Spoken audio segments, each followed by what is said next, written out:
Hi, I'm Jonathan Hale, and today I'm going to talk to you about the importance of supporting the SGM community during the COVID-19 pandemic. 2020 has brought a lot on to the world, from countrywide fires, viruses, and social injustice. We have seen a lot.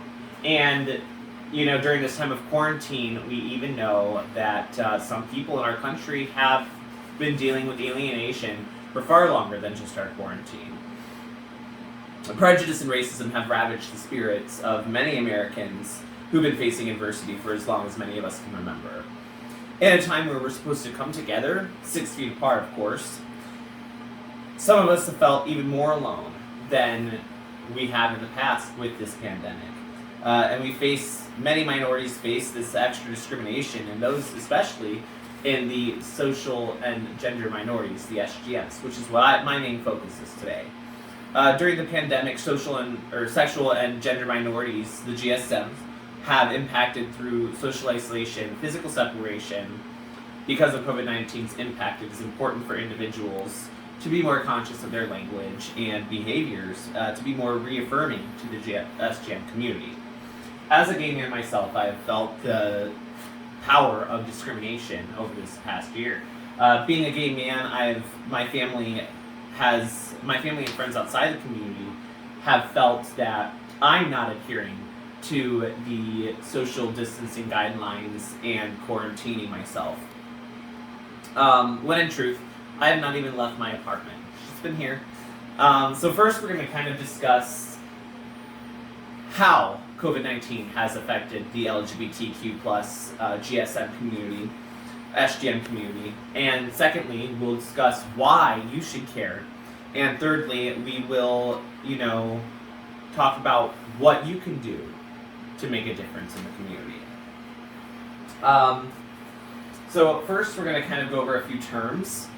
The first term is SGM, which is sexual and gender minority. It can be switched out for LGBTQ plus. And secondly, we'll talk about COVID-19 as a term, basically like a blanket statement for the overall pandemic.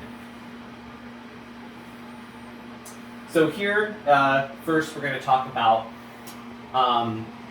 COVID-19, which will be in red, and the outside factors are going to be in blue. So COVID-19 and the social distancing protocols are what we're going to kind of focus on here, and how stigma and prejudice plays into that, as well as outside other identity intersection forces like race, homelessness, immigration, etc. The stigma and prejudice is kind of what I was touching on with like how my family treated me for being gay during the pandemic.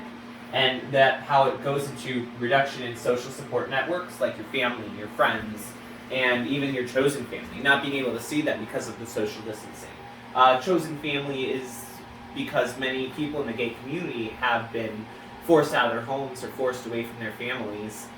They now have chosen to have like their own family that might not be blood related. And not being able to see these people has led to an increased symptoms of depression and anxiety.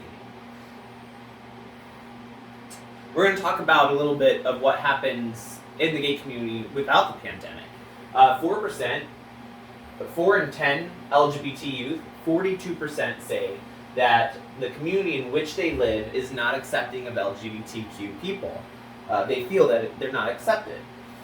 And then we look at 92% of LGBT youth saying that they hear negative messages about being LGBTQ. And the top sources of these are in school or on the internet, like cyberbullying, and from their own peers. So we know that with that, we have 26% of LGBT youth saying that their biggest problems at school are not being accepted by their families. They're having trouble at school because of this. They're being bullied for being a part of the LGBTQ community. And then we look at 22% of non-LGBT youth, people like you, who say that their biggest problem is they're having trouble at schools and exams and grades. So how can you balance that life of being bullied because of who you are and not being accepted at home, on top of grades and school and exams. So it's a lot extra stress that the LGBT youth have had that we have as a people.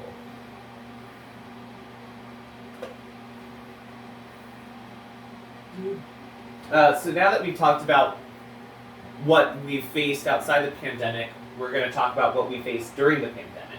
On a study of 310 people, 1 in 6 reported still being harassed, even more so during the pandemic. 3.5% were reported that they were outed because of the pandemic, and 69% reported higher depression rates and stress because of the pandemic. So now that we've talked about the hows and the whys, we're going to talk about the what you can do. What can you do to make a difference? So let's bring it to how to help on a large scale.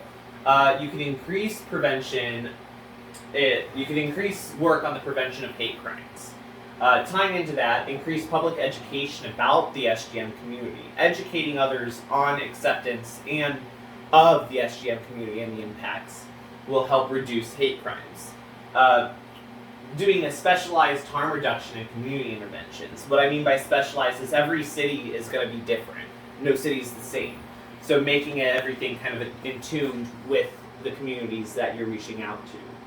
And then increasing remote access to mental health professionals, which is just making it more available for us cost-wise outside of insurance, as well as just more ability to have that access to health professionals in a social distance world where the LGBT community have somewhere to talk to and get that mental health that they need.